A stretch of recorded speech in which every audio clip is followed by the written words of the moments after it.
Assalamualaikum warahmatullahi wabarakatuh. Alhamdulillahirabbil alamin wal 'aqibatu lil muttaqin wal 'udwana illa 'alal zalimin. Asyhadu an la ilaha illallah wahdahu la syarika lah wa asyhadu anna Muhammadan 'abduhu wa rasuluhu la nabiyya ba'dah. Allahumma shalli wa sallim ala habibina wa qudwatina wa maulana Muhammad wa ala alihi wa sahbihi ajma'in. Allahumma la sahla illa ma ja'altahu sahla wa anta tasriful husna idza syi'ta sahla. Allahumma anfa'na bima 'allamtana wa 'allimna ma yanfa'una wa zidna 'ilman. Amma ba'd. Para jemaah hadirin hadirat rahimakumullah, marilah kita lanjutkan kajian dari kitab Tafsir Al-Munir karangan Profesor Dr. Wahbah As-Suhaili. Kita sampai pada ayat 58 dan 59 dari surah An-Nisa yang berjudul Manhaj Hukum Islam, konsep atau sistem hukum Islam, melaksanakan amanah, menyampaikan hak kepada yang berhak, menetapkan hukum dengan adil, taat kepada Allah, Rasul dan juga kepada para pemimpin. A'udzu billahi minasyaitonir rajim. Bismillahirrahmanirrahim. Innallaha ya'murukum an tu'addul amanati ila ahliha wa idza hakamtum bainan nasi an tahkumu bil 'adl. Innallaha ni'ma ya'idukum bih. Innallaha kana sami'an basira. Ya ayyuhalladzina amanu ati'ullaha wa ati'ur rasul wa ulil amri minkum. Fa in tanaza'tum fi syai'in farudduhu ila Allahi war rasul in kuntum tu'minuna billahi wal yawmil akhir. Dzalika khairum wa ahsanu ta'wila. Innallaha ya'murukum, sesungguhnya Allah Ta'ala menyuruh, memerintahkan kepada kalian an tu'addul amanati ila ahliha, supaya kalian menunaikan, menyampaikan amanat kepada yang berhak untuk menerimanya. Wa idza hakamtum bainan nas, dan apabila kalian menetapkan hukum di antara manusia, antahkumu bil 'adl, agar kalian menetapkan hukum itu dengan adil. Innallaha ni'ma ya'idukum bih, sesungguhnya Allah memberi pengajaran yang sebaik-baiknya kepada kalian. Innallaha kana sami'an basira, sesungguhnya Allah adalah zat yang maha mendengar lagi maha melihat. Ya ayyuhalladzina amanu, wahai orang-orang yang beriman, atiullaha wa atiur rasul, taatilah Allah dan taatilah Rasulnya. Wa ulil amri minkum, dan juga ulil amri di antara kalian.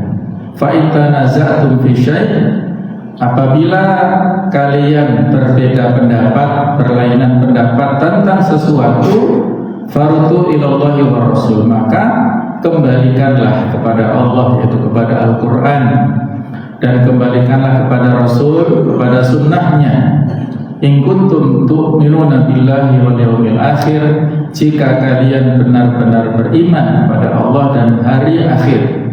Dzalika khairu ahsanu ta'wila, yang demikian itu lebih utama bagi kalian dan lebih baik akibatnya. Inilah dua ayat mulia yang penting ya untuk kita fahami, kita jadikan sebagai pedoman dalam hidup ini.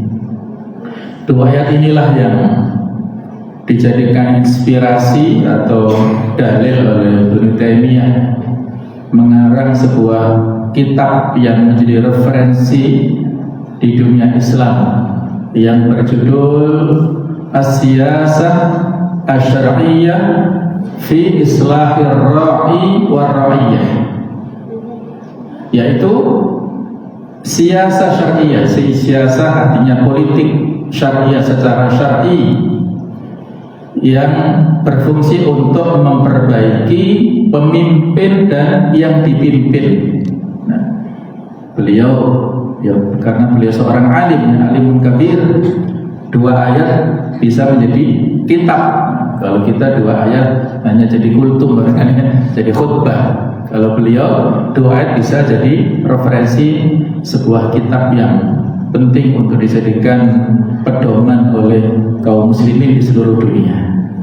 Hadirin rahimakumullah, kita bahas dulu tentang sababun nuzul, latar belakang turunnya ayat 58. Disampaikan oleh Abdullah bin Abbas ketika Rasulullah SAW berhasil membebaskan kota Makkah pada bulan Ramadan tahun ke-8 Hijriah. Beliau mengundang Utsman bin Talha. Utsman bin Talha ini termasuk cucu ya dari Qusay, dari Quraisy, yang mana sejak awal sudah memiliki tanggung jawab memegang kunci Ka'bah. Utsman bin Talha ini masuk Islamnya berbarengan dengan Khalid bin Walid, dengan Amr bin As setelah perjanjian Hudaybiyah, yaitu kalau perjanjian Hudaybiyah tahun ke-6 Hijriah, ya mereka bertiga ini masuk Islamnya kurang lebih pada tahun 7 Hijriah, artinya sebelum Fathu Makkah. Jadi pada saat Fathu Makkah, Utsman bin Talha ini sudah masuk Islam. Jadi pada saat itu ketika sudah ditaklukkan Mekah, maka Rasulullah mengundang Utsman bin Talha. Kemudian ketika sudah berhadapan-hadapan, beliau berkata, "Berikan kunci Ka'bah kepadaku." Kemudian Utsman mengambil kunci tersebut. Ketika dia hendak menyerahkan kunci itu kepada Nabi, Al-Abbas, paman Rasulullah yang masuk Islamnya beberapa saat saja sebelum menaklukkan kota Makkah, dan setelah itu ada Abu Sufyan juga masuk Islam. Al-Abbas, ayah daripada Abdullah bin Abbas ini, berkata, "Saya bersumpah, pasrahkan kunci tersebut dan tugas menyediakan air minum untuk jamaah haji kepadaku." Nah, kemudian pada saat mendengar ucapan Al-Abbas itu, Utsman bin Talha ini menggenggam kembali kuncinya. Berat, jangan-jangan nanti kalau saya serahkan kepada Rasulullah nggak dikembalikan. Jadi dipegang kembali. Namun Rasulullah kembali berkata kepadanya, "Wahai Utsman, berikan kunci itu kepadaku." Akhirnya Utsman menyerahkan kunci itu kepada Nabi dan berkata, "Ini kuncinya, saya serahkan dengan dasar amanah Allah." Ada yang mengatakan ketika beliau agak berat menyampaikan kepada Rasulullah, kemudian Ali bin Abi Thalib ikut turun tangannya dan membantu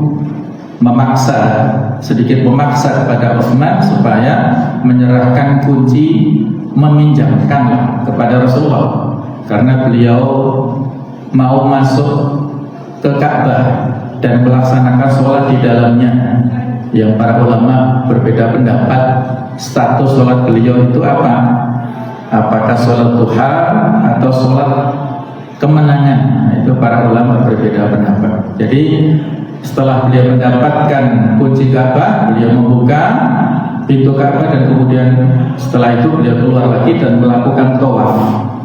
Nah, setelah itulah turun malaikat Jibril yang memerintahkan untuk mengembalikan kunci tersebut kepada Utsman. Lalu Rasulullah memanggil Utsman bin Talha, menyerahkan kunci Ka'bah kepadanya sembari membaca ayat, "Innallaha ya'murukum an tu'addul amanati ila ahliha," hingga akhirnya. Yang menurut Umar bin Khattab radhiyallahu anhu, wallahi demi Allah saya belum pernah mendengar ayat ini sebelumnya. Jadi rupanya malaikat Jibril menurunkan ayat ini pada saat Rasulullah kemungkinan berada di Ka'bah dan mendapat amanah. Diturunkan ayat ini yang isinya adalah mengembalikan amanah yang di dalam hal ini kunci yang beliau simpan atau beliau pinjam dari Utsman bin Tulham supaya dikembalikan lagi kepada pemiliknya, karena dari turun-menurun keluarga besar Bani Qusay ini mendapatkan amanah untuk memegang kunci Ka'bah dan tidak berpindah ke yang lainnya. Nah, kurang lebih seperti itulah sebab turunnya ayat ke-58. Nah, sementara jemaah sekalian, sebab turunnya ayat ke-59. Ayat ini turun dilatar belakangi oleh peristiwa yang terjadi di tengah pasukan mukmin ketika Rasulullah mengutus mereka ke suatu tempat dan menunjuk Abdullah bin Hudzafah sebagai komandan. Jadi beliau mengutus sariyah. Sariyah itu artinya ekspedisi yang Rasulullah tidak ikut di dalam pasukan itu. Kalau beliau ikut di dalam pasukan dan ikut berperang namanya ghazwah. Nah, itu bedanya. Jadi beliau mengutus sariyah di bawah kepemimpinan Abdullah bin Hudzafah, seorang panglima yang pemberani yang luar biasa. Beliau ini punya pengalaman yang panjang dalam hal perang ya. Nah, suatu saat Abdullah bin Hudzafah ini, kalau di sini disebutkan dalam kondisi marah, tetapi kalau dalamnya disebutkan beliau ingin memastikan loyalitas dari pasukannya, karena sebelum dikirimnya sariyah ini Rasulullah SAW menyampaikan ayat 59 di surah An-Nisa ini.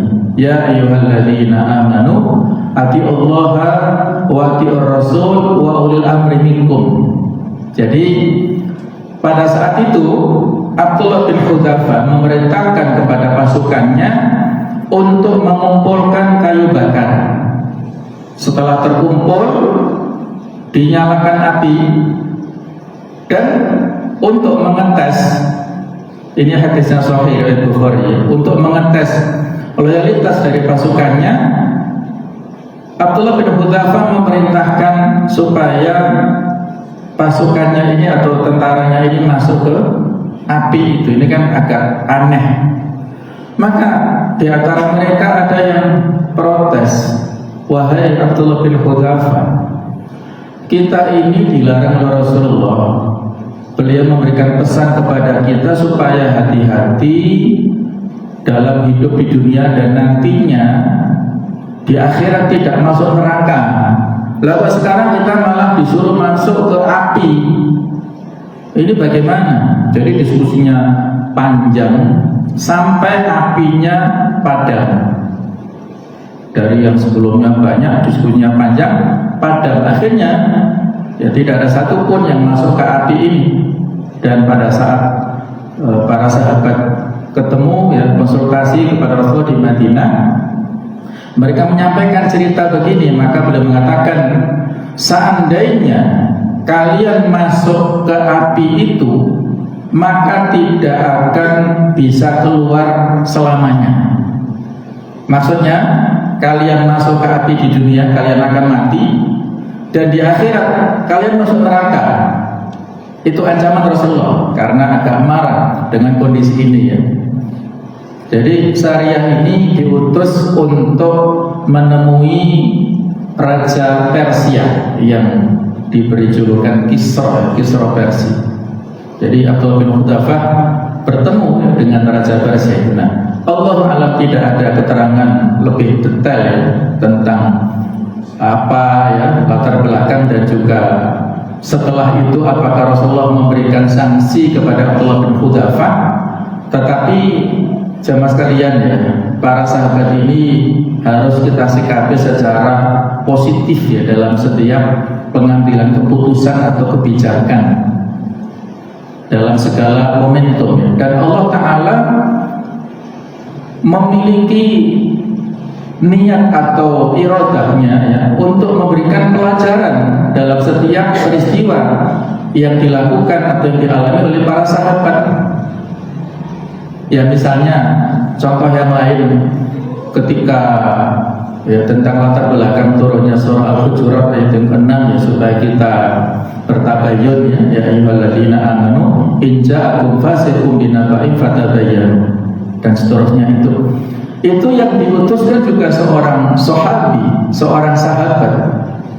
Dan seorang sahabat ini kalau dalam bahasa ilmu hadis mereka itu udul. Udul artinya adil semua, tidak ada yang fasik.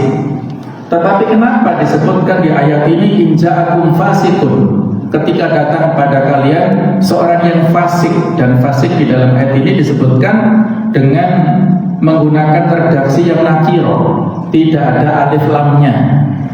Ini menunjukkan juga sebagai pelajaran bahwasanya seperti itulah mensikapi dalam kondisi-kondisi tertentu. Pada saat kita menerima berita yang belum jelas, maka harus bertabayun, kita melakukan check and recheck ya, melakukan klarifikasi supaya tidak menyesal. Karena saat itu ya, cerita singkatnya pada saat yang disebut seorang sahabat ini diperintahkan untuk menjemput zakat ya ke Bani Musthalib, karena mereka sudah masuk Islam. Pimpinannya yaitu Harits bin Abi Dhirar bahkan sudah masuk Islam karena putrinya itu sudah dijadikan istri Rasulullah, namanya Juwairiyah binti Harits. Itu terjadi setelah perang Bani Musthalib kurang lebih pada bulan Sya'ban tahun 5 Hijriah. Jadi sahabat ini untuk pada saat dikirim untuk menjemput ke namanya Walid bin Uqbah, kalau tidak salah itu beliau di tengah jalan menggunakan persepsi pribadi, kalau saya lanjut jangan-jangan mereka murtad dan nanti saya dibunuh di sana. Jadi dia tidak melaksanakan perintah secara tuntas, berhenti di tengah jalan, kembali ke Madinah, mengabarkan kepada Rasul dengan berita sesuai dengan pendapat pribadinya sendiri. Akhirnya ketika Harits bin Abi Dhirar sampai ke Madinah, klarifikasi, enggak, tidak ada utusan siapapun dari Madinah, ini zakat sudah kami siapkan, begini begitu. Nah, maka turunlah ayat itu. Nah, ini pelajarannya juga adalah bahwa apapun yang terjadi di kalangan sahabat, mungkin itu namanya kekhilafan ataupun kesalahan personal oknum, itu semata-mata ada hikmah di balik itu. Nah, termasuk ini. Kenapa sampai seperti itu ekstrimnya Abdullah bin Hudzaifah dalam menyeleksi ataupun memastikan loyalitas dari para tentaranya?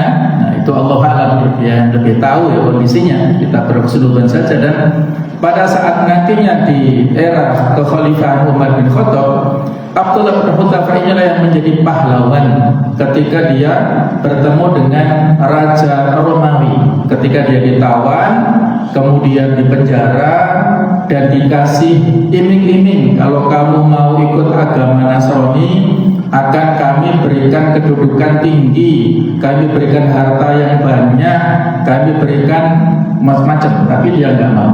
Ini kan loyalitas kepada Islam luar biasa. Sampai pada akhirnya ketika disiapkan api yang sangat tinggi dan tunggu ataupun ya semacam wadah yang besar ya, kemudian sebagian orang dilemparkan ke sana langsung mati, Abdullah bin Hudzaifah ini menangis. Dikira oleh Raja Romawi dia takut, padahal tidak. Ketika ditanya kenapa kamu menangis, Abdullah bin Hudzaifah mengatakan, saya menangis karena kenapa hanya punya satu nyawa. Seandainya saya punya 100 nyawa, maka satu demi satu saya masih tetap hidup, kembali hidup, dan seperti itu. Akhirnya Raja Romawi menyerah dan mengatakan, kecuplah keningku, tapi dengan syarat dari Abdullah bin Hudzaifah, teman-temanku Anda bebaskan semua. Iya, nanti saya bebaskan semua. Maka dikejutlah keningnya Raja Romawi dan semua tawanan kaum muslimin dibebaskan pulang ke Madinah.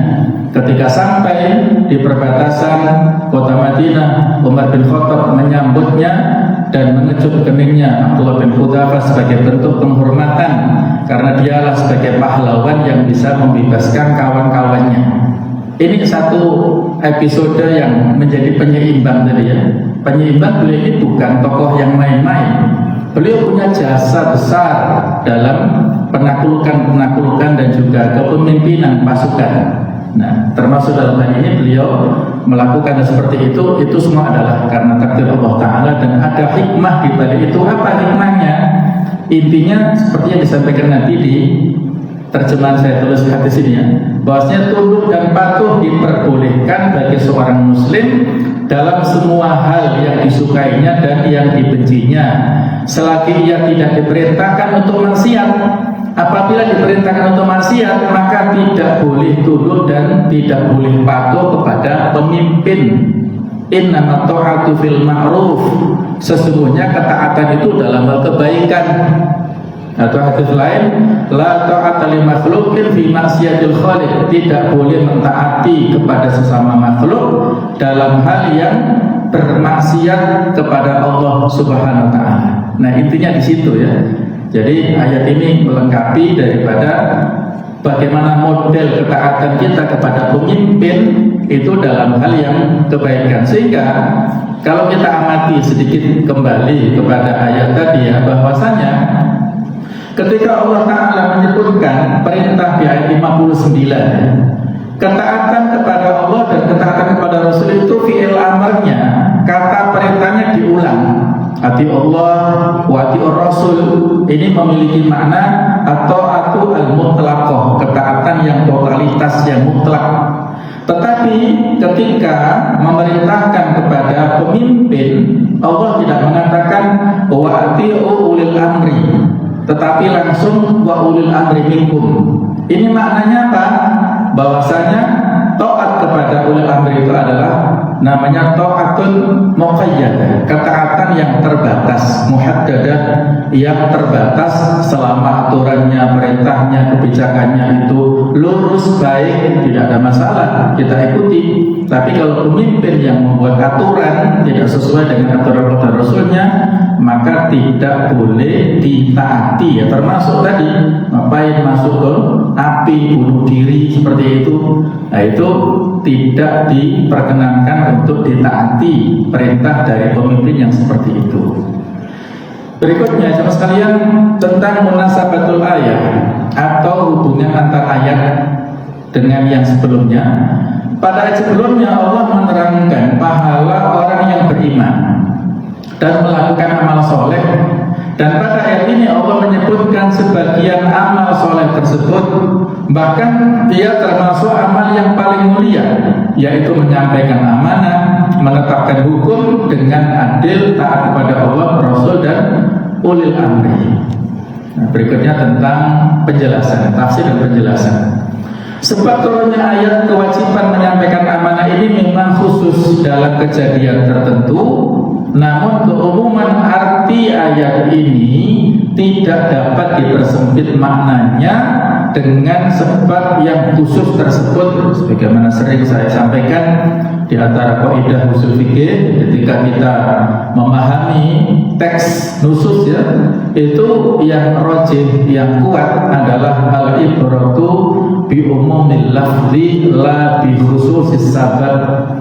Pelajaran hikmah yang bisa kita ambil itu adalah dari keumuman lafadznya, bukan dari kekhususan sebabnya. Walaupun di sini ada sebab-sebab khusus, yang 58 tentang Utsman bin Talha, yang 59 tentang Abdullah bin Hudzafah, ada tokoh-tokoh yang ditampilkan di situ, tetapi kita ambil dari keumuman lafadznya yang berlaku sepanjang waktu dan dimanapun kita berada.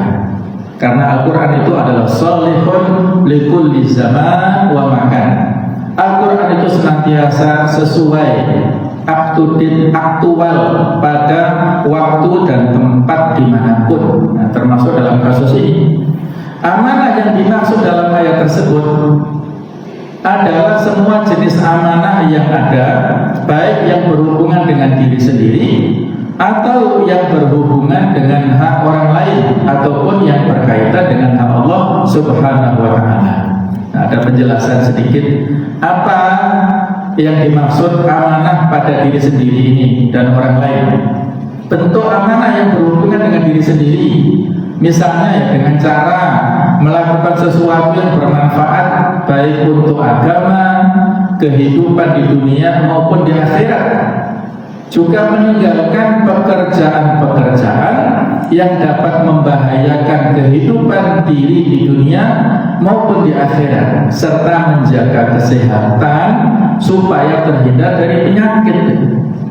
Jadi fisik kita ini hanya titipan Allah. Kita diberikan amanah fisik yang lengkap, fisik yang sehat ini harus dijaga. Dan kesehatan ini faktor utamanya adalah dari makanan. Bahkan kata para dokter sampai 80% faktor makanan ya untuk menyehatkan tubuh itu, yang 20% bisa olahraga, bisa istirahat dan sebagainya. Nah, bagaimana kita menjaga pola makan kita yang thayyib dan yang halal? Karena banyak sekali sekarang terutama para Gen Z, anak-anak muda memakan ya makan-makan yang diproduksi massal sehingga bertahan berbulan-bulan bahkan mungkin bertahun-tahun. Ini kan pasti mengandung pengawet dan itu sangat berbahaya bagi fisiknya, sehingga usia-usia masih muda 30-an tahun sudah gagal ginjal, sudah sakit jantung, sudah kronis. Nah, ini karena pola makannya saat ini yang tidak menyehatkan. Nah, ini harus dijaga. Fisik ini titipan Allah, bukan milik pribadi kita. Kita yang dititipi, maka harus dijaga dengan baik. Adapun bentuk amanah yang berkaitan dengan diri orang lain adalah dengan cara mengembalikan barang titipan atau barang pinjaman kepada orang yang mempunyainya, tidak menipu dalam melakukan transaksi, berjihad, memberi nasihat, dan tidak menyebarkan rahasia serta aib orang lain. Ini juga harus dijaga ya. Kita berinteraksi dengan siapapun, semakin kita banyak mendapatkan informasi, maka itu semakin besar amanah terkait dengan informasi orang lain. Harus dijaga, jangan diumbar kepada orang lain yang tidak berkepentingan. Nah, seperti itulah ya, tidak boleh berghibah. Ada hadis Nabawi disebutkan la imana liman la amanatalah. Tidak sempurna iman seseorang yang tidak amanah. Waladina liman la ahdalah. Dan tidak sempurna agama seseorang yang tidak menepati janjinya. Nah, jadi ini adalah terkait dengan ibadah sosial. Maka wajib kita menunaikan amanah. Pesan-pesan di ayat ini ya, menjaga dan melaksanakan amanah adalah wajib, terutama jika orang yang berhak terhadap amanah tersebut menuntutnya atau mengambil kembali, ingin mendapatkan kembali apa yang dititipkan. Barang siapa tidak mau melaksanakan amanah di dunia, maka di akhirat nanti dia akan dimintai pertanggungjawaban. Apabila barang amanah rusak, hilang atau dicuri, dan hal itu terjadi karena penjaganya ceroboh, dia wajib ganti rugi. Namun jika bukan karena kecerobohannya, dia tidak wajib membayar kerugian. Nah, ini sesuai dengan aturan fikih muamalah. Berikutnya tentang prinsip keadilan. Setelah prinsip amanah dilaksanakan dengan baik, prinsip-prinsip selanjutnya yang harus ditegakkan adalah menetapkan hukum dengan adil di antara manusia. Oleh sebab itu secara khusus Allah memerintahkan perkara ini. Amanah adalah prinsip asas pemerintahan Islami dan keadilan adalah prinsip kedua. Pihak yang diperintahkan dalam ayat tersebut adalah semua umat Islam. Kalau Ibnu Taimiyah mengklasifikasikan yang ayat ke-58 itu perintah untuk para pemimpin, ar-ra'i itu adalah pemimpin, sedangkan ayat 59 itu adalah perintah untuk ra'iyah. Ra'iyah itu dari bahasa Arab kemudian diadopsi ke bahasa kita menjadi rakyat. Nah, rakyat yang dipimpin itu dari kata-kata ra'iyah. Jadi perintah untuk 59 kata Ibnu Taimiyah untuk rakyat, sedangkan 58-nya untuk pemimpin. Semuanya punya tanggung jawab sendiri-sendiri. Kemudian keadilan adalah dasar utama pemerintahan. Dengan keadilan, peradaban, pembangunan dan kemajuan akan tercapai. Akal manusia pun akan terarah dengan baik apabila keadilan ditegakkan. Dengan demikian keadilan ditetapkan sebagai salah satu dasar pemerintahan dalam Islam. Dalam suatu masyarakat, keadilan merupakan kebutuhan utama.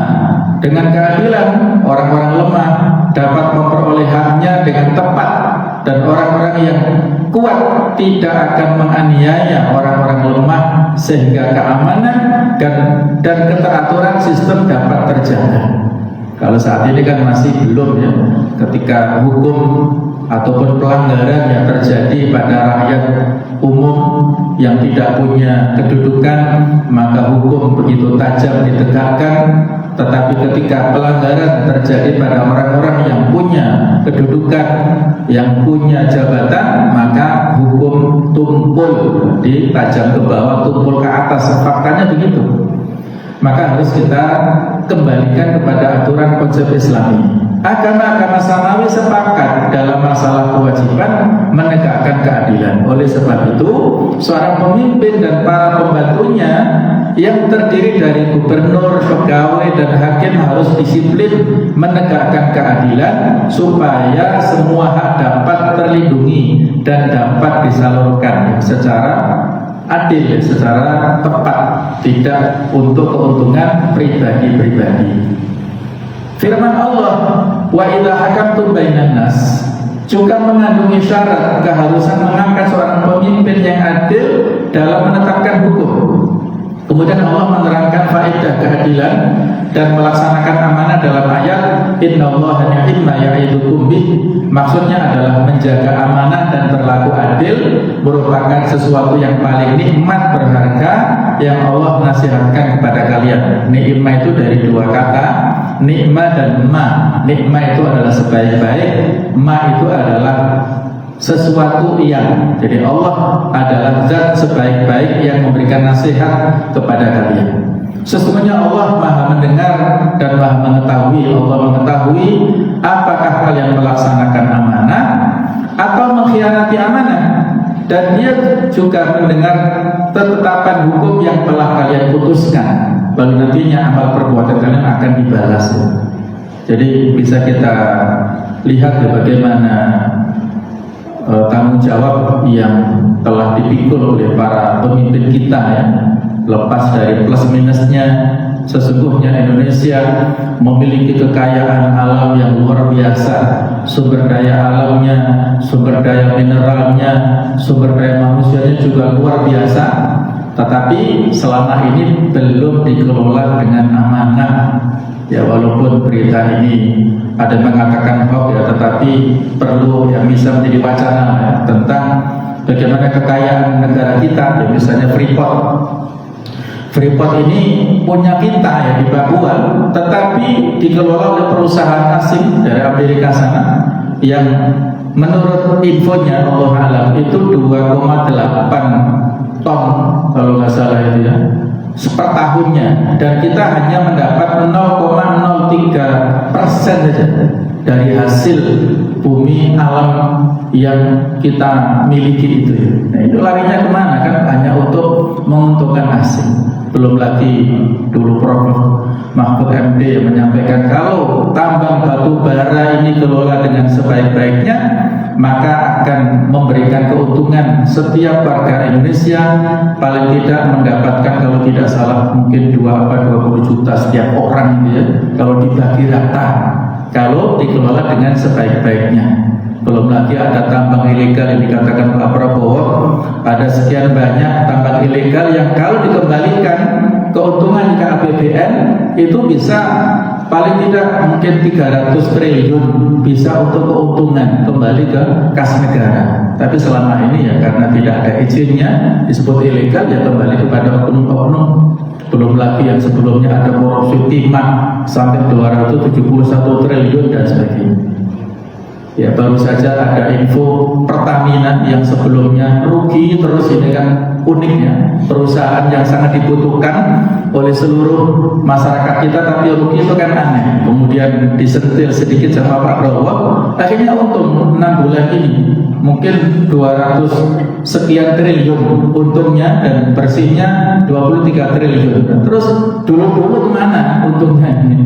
Kok mengaku rugi terus? Itu loh, bagaimana kalau pengelolaannya? Nah inilah ya, kalau tidak dikelola dengan amanah, maka itu akan bisa membuat madharat kepada semuanya. Maka di sini pentingnya pemimpin yang amanah mengembalikan haknya kepada rakyat.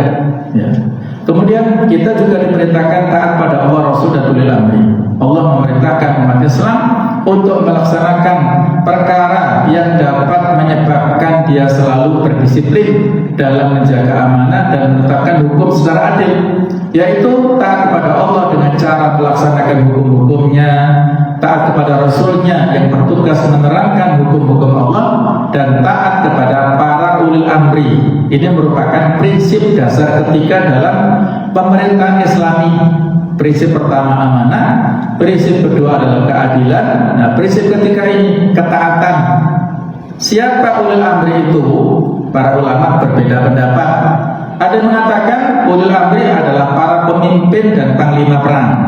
Ada juga mengatakan ulil amri adalah para ulama yang bertugas menerangkan hukum-hukum syar'i kepada manusia. Jadi para pemimpin zu'ama ini harus ditaati, kemudian ulama juga demikian, masing-masing harus berkolaborasi. Kata Imam Ghazali, antara pemimpin sebagai penguasa dengan ulama pemimpin agama ini seperti dua mata uang yang tidak terpisahkan. Kalau pemimpin ini bertugas untuk menjaga suatu bangunan, kalau ulama ini ibarat pondasinya yang bisa menjadi dasarnya. Semuanya harus saling berkolaborasi. Bangunan ketika tidak ada pondasinya akan roboh, dan ketika tidak dijaga dia akan rapuh. Ya, ketika dia juga akan hilang ya ketika tidak dijaga. Nah, harus bekerja sama antara zu'ama dan ulama, antara para pejabat dan para ulamanya. Adapun kalau menurut Syiah Imamiyah, ini hanya ilustrasi ya, menjelaskan bahwa yang dimaksud ulil amri adalah para pemimpin mereka yang maksum, yang tidak punya salah. Ini ya merupakan akidah yang tidak benar ya, yang tidak perlu kita akomodir. Ibnu Arabi berkata, menurutku pendapat yang tepat adalah pendapat yang mengatakan bahwa maksud ulil amri adalah para pemimpin dan para ulama. Para pemimpin mempunyai kewajiban untuk memerintah dan menetapkan hukuman. Adapun ulama adalah orang yang berkompeten untuk ditanya dalam permasalahan agama, dia wajib menjawab dan fatwanya wajib untuk dilaksanakan. Intinya harus berkolaborasi tadi. Ayat di atas juga memberi isyarat bahwa apabila perkara yang dipertentangkan tersebut ada aturan hukumnya dalam nas syar'i Al-Quran dan Sunnah, pihak-pihak yang bersengketa harus mematuhi aturan yang ada dalam nas syar'i tersebut. Namun apabila tidak ada keterangan dalam nas syar'i, boleh melakukan ijtihad. Dalam ayat ini juga tersirat satu ancaman Allah kepada orang-orang yang melanggar aturan dan tidak mau menaati Allah serta Rasulnya. Yang jelas ayat ini memerintahkan umat Islam untuk mengembalikan semua perselisihan yang terjadi kepada aturan Allah dan Rasulnya. Adapun kita lanjutkan sedikit tentang fikih kehidupan atau hukum-hukum. Ayat tersebut menjelaskan dua prinsip utama dalam pemerintahan Islam yang harus dilaksanakan oleh para pemimpin dan juga segenap rakyat. Yang pertama, menjalankan amanah dengan benar. Yang kedua, menetapkan hukuman dengan seadil-adilnya. Dan ini ada hadis yang memberikan informasi balasan atau pahala orang-orang yang adil ya. Nanti dari kiamat orang-orang yang adil itu akan berada di mimbar yang terbuat dari cahaya, berada di sebelah kanan Allah yang Maha Pengasih. Mereka juga akan berada di sebelah kanan orang-orang yang adil dalam menetapkan hukum, adil terhadap keluarga dan juga terhadap orang-orang yang menjadi tanggung jawabnya. Ini hadis yang populer ya, kullukum ra'in wa kullukum mas'ulun an ra'iyatihi. Setiap kalian adalah pemimpin, pemelihara, ra'in wa kullukum mas'ul, dan setiap kalian memiliki tanggung jawab atas apa yang dipimpinnya. Ra'iyah dari rakyatnya tadi. Dalam hadis ini Rasulullah menjadikan semua orang sebagai pemelihara dan pemimpin sesuai dengan tugas dan tingkatannya. Orang yang pandai juga punya tanggung jawab terhadap tugasnya. Apa yang dilakukan oleh orang alim seperti mengeluarkan fatwa, menetapkan hukum, menerangkan hukum halal dan haram, menjelaskan perkara yang wajib dan sunnah, sah dan tidaknya, semua punya tanggung jawab dan harus punya kepedulian ya, untuk menyampaikan kebenaran kepada siapapun. Setelah Allah memerintahkan para pemimpin dan para hakim untuk menjalankan amanah dengan baik serta menetapkan hukum dengan adil, Allah memerintahkan semua rakyat untuk pertama taat kepada Allah, yaitu dengan melaksanakan perintah menjauhi larangan. Kedua, taat kepada Rasul. Yang ketiga, taat kepada para pemimpin. Namun perlu ditegaskan bahwa kewajiban menaati pemimpin adalah dalam hal perintah-perintah yang memang wajib ditaati, bukan dalam perintah untuk bermaksiat kepada Allah. Ali bin Abi Thalib berkata, seorang imam wajib melaksanakan pemerintahan dengan adil dan menjalankan amanah dengan benar. Apabila dia sudah melakukan, kaum muslimin wajib menaatinya. Hal ini karena Allah memerintahkan kita untuk menjalankan amanah dengan benar dan juga bersikap adil. Kemudian dia memerintahkan kita untuk taat kepada pemimpin. Nah, kemudian taat kepada ahli Quran, ahli ilmu, ahli fikih dan ulama agama juga wajib hukumnya. Ibnu Qaisan berkata, mereka adalah orang yang mempunyai akal dan pendapat untuk mengurus urusan-urusan manusia atau masyarakat. Namun pendapat yang tepat adalah pendapat yang pertama, karena ulama merupakan sumber penetapan hukum dan perintah. Sementara itu akal meskipun merupakan penopang agama dan kehidupan dunia tidak sesuai dengan makna lahirnya ayat yang kita bahas. Apabila terjadi perbedaan, maka jalan keluarnya adalah kembali kepada Al-Quran. Supaya orang mau merujuk kepada Al-Quran dan Sunnah, dalam diri orang tersebut harus ada keimanan kepada Allah dan hari akhir terlebih dahulu. Efek dan akibat yang ditimbulkan dari merujuk kepada Al-Quran dan Sunnah lebih baik daripada berkelanjutan dalam sengketa dan pertentangan. Kalau dulu ketika Rasulullah masih hidup, ya para sahabat bertanya langsung kepada beliau. Tetapi kalau beliau sudah tidak ada, maka yang menjadi rujukan kita adalah para ulama yang memiliki kapasitas pengetahuan, bisa menyimpulkan ayat-ayat ataupun dari hadis Nabawi. Yang terakhir, ada kalanya juga hukum tersebut merupakan hasil kesepakatan ahlul halli wal aqdi berdasarkan kepada dalil syar'i yang mereka gunakan, dan ini sesuai dengan firman Allah, wa ulil amri minkum. Ada kalanya hukum tersebut tidak diterangkan secara jelas dalam Al-Quran dan juga tidak disepakati ulama, sehingga jalan untuk menetapkannya adalah dengan ijtihad dan qiyas, yaitu membahas masalah-masalah yang diperselisihkan dengan berpatokan kepada kaidah-kaidah umum yang terdapat dalam Al-Quran. Adapun sumber-sumber hukum yang lain seperti istihsan, ya, ini digunakan oleh mazhab Hanafi. Istihsan ini contoh yang mudah itu seperti muamalah jual beli secara online. Dulu tidak ada, tapi sekarang dengan berkembangnya teknologi maka ada kemudahan-kemudahan dalam bentuk istihsan, karena ini adalah kebutuhan. Al-hajatu qad tanzilu manzilata darurah. Kadang-kadang yang namanya kebutuhan itu menempati posisi yang darurat, posisi yang mendesak. Kemudian maslahah mursalah yang digunakan oleh mazhab Maliki, istishab yang digunakan oleh mazhab Syafi'i mengembalikan hukum kepada aslinya, yaitu boleh atau mubah, pada hakikatnya sudah tercakup dalam sumber hukum yang 4 di atas. Demikianlah yang bisa kita bahas pada dua ayat ini. Semoga bisa kita pahami dan bisa kita laksanakan dalam kehidupan kita sehari. Mudah-mudahan Allah Ta'ala menjadikan kita semuanya ahlul Quran yang bisa membacanya, menghayatinya, mengamalkannya, menghafalkannya, dan juga menerapkannya dalam kehidupan kita sehari-hari. Subhanakallahumma wa bihamdik, asyhadu an la ilaha illa anta, astaghfiruka wa atubu ilaik. Wassalamualaikum warahmatullahi wabarakatuh.